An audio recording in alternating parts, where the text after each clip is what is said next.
முதல் விஷயம் வருது நீராகாரம். நீராகாரம் தான் பெருவாரியான உழைக்கும் மக்கள் போய் களத்துல இறங்கி, தோட்டத்துல இறங்கி, சேற்றில் இறங்கி வேலை செய்யக்கூடிய மக்கள் முந்தின நாள் அரிசியை தண்ணி ஊற்றி ஊற வச்சு பிசைஞ்சு அதுல மோர் விட்டு கொஞ்சம் போல உப்புத்தூள் போட்டு சாப்பிட்டுருக்காங்க.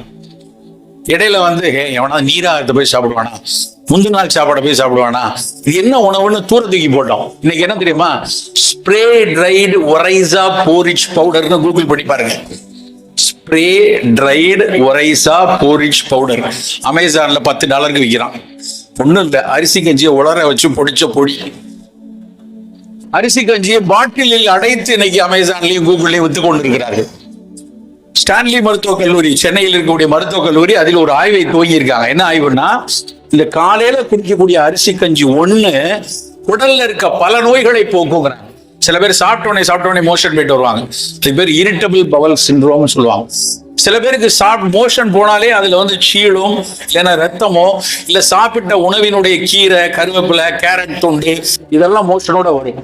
அப்படியான ஒருவேளை அவர்களுக்கு inflammatory bowel disease or Crohn's டிசீஸ்பாங்க. சில பேருக்கு சின்ன குழந்தைகள்ல வயிறு வலிச்சு மோஷன் போகும், புண்ணாயி மோஷன் போகும், அது அல்சரேட்டிவ் கோலைட்டிஸ்பாங்க. இது அத்தனைக்கும் இந்த நீராகாரம் பயன்படுகிறது என நவீன கேஸ்ட்ரோஎன்ட்ராலஜிஸ்ட் எல்லாம் சேர்ந்து ஆய்ந்து அறிந்து சொல்கிறார்கள். ஸ்டான்லி மருத்துவக் கல்லூரியில, இன்னொரு பக்கம் தஞ்சாவூர்ல இருக்கக்கூடிய NIFTEM, national institute of food processing management இருக்கு. அவர்கள் இருவரும் ஆய்ந்து சொல்றது ஏன் நீராகாரத்தை எடுக்கக்கூடாது. இப்ப நம்ம ஏன் வாரத்துக்கு ஒரு 2 நாள் ஒரு காலையில நீராகாரம் எடுத்தா என்ன குறைஞ்ச போது? தேநீர் தான் எடுக்கணுமா? 3 roses டீ சார், அதிமதுரம் போட்டிருக்காங்க, அமுக்குரா போட்டிருக்காங்க, அட்வர்டைஸ் பண்றாங்க. இப்போ எல்லாரும் அதை போய் டீ வாங்கி குடிக்கிறாங்க. ஏன் நம்ம வீட்டுல நம்மளே சுக்குமல்லி காஃபி குடிக்க கூடாதா? நான் சின்ன பிள்ளைல இதே ஊர்ல தான் வாழ்ந்து கொண்டு இருந்தோம். சனிக்கிழமை எங்க அம்மா சுக்குமல்லி காஃபி குடிப்பாங்க. சனிக்கிழமைக்கு அதுக்கு என்ன சம்மந்தம்லாம் தெரியாது. ஆனா வாரத்துக்கு ஒரு நாள் குடிக்கணும். வாரத்துக்கு ஒரு நாள் உளுந்த கஞ்சி சாப்பிட்டோம். வாரத்துக்கு ஒரு நாள் ஓமத்தி நீர் குடிக்கணும். 25 வருஷம் நாங்கெல்லாம் சாப்பிட்டுருக்கோம். சென்னைக்கு போனதுக்கு அப்புறம் அதெல்லாம் மறந்துச்சு. ஆனா சிறு வயதில் அந்த பழக்கத்தை ஒரு பண்பாட்டு வழக்கமாக குடும்பத்தில் ஏற்படுத்தி வச்சிருந்தோம். இன்னைக்கு பார்த்தீங்கன்னா சுக்கு மல்லி காஃபினா சாதாரணமா தெரியும். ஆனா ஒரு சுக்கு இல்லையா, அதுல மட்டும் 9 ஃபினாலிக் காம்பவுண்ட் இருக்கு. மாஸ் ஸ்பெக்ட்ரோகிராஃபிமாங்க. அந்த மாஸ் ஸ்பெக்ட்ரால என்ன கண்டுபிடிச்சிருக்காங்கன்னா, ட்ரை ஜிஞ்சர்ல மட்டும் 9 பாலிஃபினாலிக் காம்பவுண்ட்ஸ். இந்த பாலிஃபினால்ஸ் தான் ஃப்ரீ ரேடிக்கல் ஸ்கேவெஞ்சர்பாங்க. அதாவது திசுக்களுக்கு இடையில நம்ம உடலில் கழிவுகளும் ஆக்சிஜன் கூறுகளும் போய் தங்கும். அதுதான் முதுமையை கொடுப்பது, அதுதான் நோயை கொடுப்பது. அந்த தங்கக்கூடிய கழிவுகளை போக்கக்கூடிய தன்மை அந்த சுக்குக்கு இருக்கு. கொத்துமல்லின்னு சொல்லக்கூடிய அந்த சுக்குமல்லி காஃபில சேர்க்கிற தனியாங்கிற கொத்துமல்லி, கொரியாண்டர் சட்டைவஸ், அந்த மூலிகையில எவ்வளவு மருத்துவ குணங்கள், எவ்வளவு பெரிய தெரியுமா? இந்த கோவிட் நேரத்துல கம்ப்யூட்டேஷனல் பயாலஜிமாங்க. எந்தெந்த தாவரங்கள்ல கோவிடை எதிர்க்கக்கூடிய மூலக்கூறுகள் இருக்குன்னு கம்ப்யூட்டர்லயே இப்ப ஆராய்ச்சி பண்ணலாம்.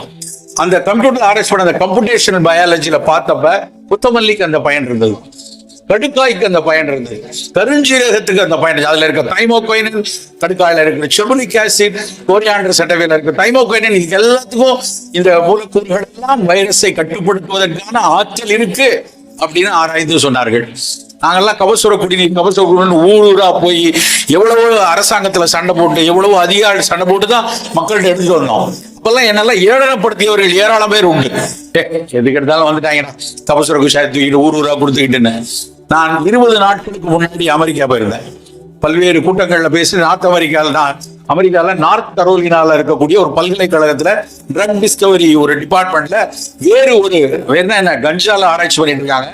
அந்த ஆராய்ச்சி கனபினாய்ட்ஸை போய் பார்க்கணுங்கிறதுக்காக போயிருக்கேன். இங்க போய் அந்த லேப்ல போய் நான் அவரோட பேசுவதற்காக போறேன். அந்த லேபுக்கு பக்கத்து லேப்ல கபசுர குடிநீர் பாக்கெட் 10 பாக்கெட் இருக்கு. வேறு நிறுவனத்திலிருந்து வாங்கி அதுல பிராக்ஷனல் எக்ஸ்ட்ராக்ட் பண்ணி ஒருத்தர் ஆராய்ந்து செய்து கொண்டிருக்கிறார். இன்னொரு 10 வருஷம் கழிச்சு கபாக்ஸ் அப்படின்னு வரும் வெளிநாட்டுல இருந்து. $100 சார் கொடுக்குறேங்க, வாங்கிக்கிறேன் அப்படின்னு வாங்குவானுங்க. ஆனா நம்ம கபசுர குடிநீர் சொன்னா எல்லாருக்கும் அது கசக்கும், எல்லாருக்கும் அது இவங்க எல்லாம் இப்படித்தானே ஏதாவது சொல்லிட்டு இருப்பாங்க. இவங்க எல்லாம் யார் தெரியுமா? 2000-3000 வருஷமா பல சித்தர்கள், தேரன் முதலானவர்கள் இப்படி ஏகப்பட்ட விஷயத்த பாடிட்டு போயிருக்காங்க. நான் அதுக்காக பழசெல்லாம் நல்லதுன்னு சொல்ல வரல. ஆனால் நான் படித்த படிப்பு, நம் படித்த அறிவியலை வைத்து அந்த பிழை, தவறு, கெடுதலை நீக்கக்கூடிய ஒரு டிஸ்பாஷனேட் மனோபாவம் நம்மகிட்ட இருக்கணும். அப்படி பார்த்தோம்னா இந்த சுக்குமல்லி காஃபி அப்படியானதுதான். சாதாரண விஷயம். தேயிலைக்கு எந்த விதத்திலும் குறைவில்லை. தேயிலை ஒரு தாவரம், ஒரு மெடிசினல் பிளான்ட். ஆனா சுக்குமல்லின்னு எடுத்தீங்கன்னா அதுவும் மெடிசினல் பிளான்ட் தான். வாரத்துக்கு ஒரு நாள் அதை குடிக்கலாமே, வாரத்துக்கு ஒரு நாள் ஆவாரம்பூ குடிக்கலாமே. இந்த ஊர்ல தான் படம் எடுத்தாங்க, தண்ணீர் தண்ணீர் ஒரு படம் கோயில்பட்டியிலையும் குற்றாலத்திலையும் தான் எடுத்தாங்க. அதுல ஒரு பாடல் உண்டு, ஆவாரம்பூ உண்டு. அந்த ஆவாரையை பத்தி எங்கள் சித்தர்களும் ஒரு பாட்டு பாடியிருக்காங்க. ஆவாரை பூத்திருக்க சாவாரை கண்டதுண்டோ. இந்த ஆவாரம்பூ மட்டும் கூட சாக மாட்டேன் நீ. தினம் ஆவாரம்பூ கொஞ்சம் போட்டு இலைய போட்டு அதனுடைய அத்தனை பாகமுமே பயன்படும். சர்க்கரை வியாதிக்கு நல்லதுன்னு படிச்சோம். ஆவிரை கொண்டி நாவல் அலைகடல் முத்தம் கோஷ்டம் மேவிய மருதத்தோறும் கொண்டு காவிரி நீரும் மற்றும் கடல் நீரும் மற்றும் தானே. அது ஒரு பாடல், சித்தர் பாடல். என்ன அர்த்தம்னா, நீங்க ஆவார கஷாயத்தை குடிச்சேன்னா உன்னுடைய சிறுநீர் சர்க்கரை கலந்து போனா காவிரி நீர் மாதிரி இனிப்பா இருந்தா அதுவும் சரியாகும். இல்ல உன்னுடைய சிறுநீர்ல உப்பு நிறைய கலந்து போய் அதுல ஒரு புரோட்டீன் அல்புமோனீரியா இருந்ததுன்னா அதுவும் சரியாகும் என்று அன்றைக்கு பாடியிருக்காங்க. இன்றைய ஆய்வுகள் அதை உறுதிப்படுத்துது. என்ன உறுதிப்படுத்துது தெரியுமா? ரத்தத்தில் இருக்கிற சர்க்கரை தான் பிரச்சனை. அந்த ரத்தத்தில் இருக்கிற சர்க்கரையை செல்லுக்குள்ள தள்ளணும். அதுக்கு பேர் செல்லுலார் அப்டேக் ஆஃப் குளுக்கோஸ் அப்படிம்பாங்க. அதுக்குதான் அத்தனை மருந்தும். நம்ம சாப்பிட்ற கிளைசிகேஜ், மெட்ஃபார்மின், கிளைக்லமேட் என்ன மாத்திரை எடுத்தீங்கன்னாலும் அது ரத்தத்தில் உள்ள சர்க்கரையை இன்சுலினை பயன்படுத்தி செல்லுக்குள்ள தள்ளும். இந்த செல்லுக்குள்ள தள்ளுற வேலையை ஆவாரம்பூ செய்கிறது நண்பர்களே. நம்முடைய ஆவாரம்பூ. அப்ப நம்ம ஏன் காலையில ஒரு கப் சக்கரை வியாதி வரக்கூடாதுன்னு நினைக்கிறவங்க, வந்தவங்க, எடை கூட இருக்கிறவங்க ஒரு கப் ஆவார கஷாயம் குடிப்போம்.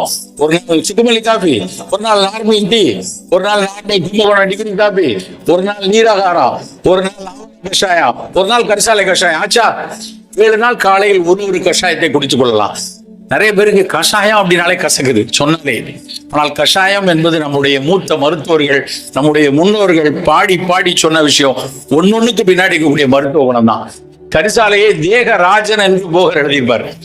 அதுக்கப்புறம் வந்து வள்ளலார் கரிசாலையை நீ தினம் கும்பிடு அப்படின்னு சொன்னார். அவ்வளவு நல்லதுன்னு.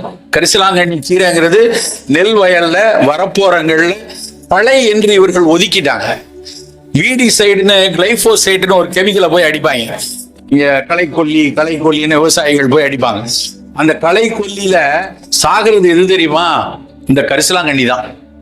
கரிசலாங்கண்ணி மேற்கத்தியவனுக்கு அது ஒரு களை, நமக்கு தேகராஜா. அப்ப நம்ம என்ன பண்ணணும்? கரிசலாங்கண்ணியை கலெக்ட் பண்ணி வச்சு அதை ஒரு கஷாயம் போட்டு கடையில கிடைச்சா வாங்கி அதை கஷாயம் போட்டு குடிக்கலாம். தேகரா சச்சுரதம் தில்லிய நேர் கூட்டி பாகபுர காய்ச்சி பருகுவார் காகமுனும் சளி தீரும் காணே. ஒரு பாட்டு.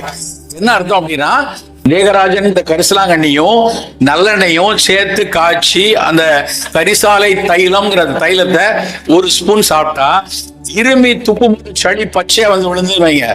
அந்த பச்சையா விழுந்த சளியை காக்கா தூக்கிட்டு போயிருமா. அந்த சளி இருக்கக்கூடிய நபருக்கு நுரையீரலில் இருக்கக்கூடிய சளியை போக்கக்கூடிய தன்மை கரிசலாங்கண்ணி இருக்கின்றான்.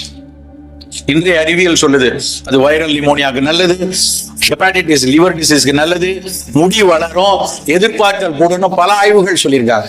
ஒரு நாள் கரிசலாங்கண்ணி டீ எடுக்கக்கூடாது.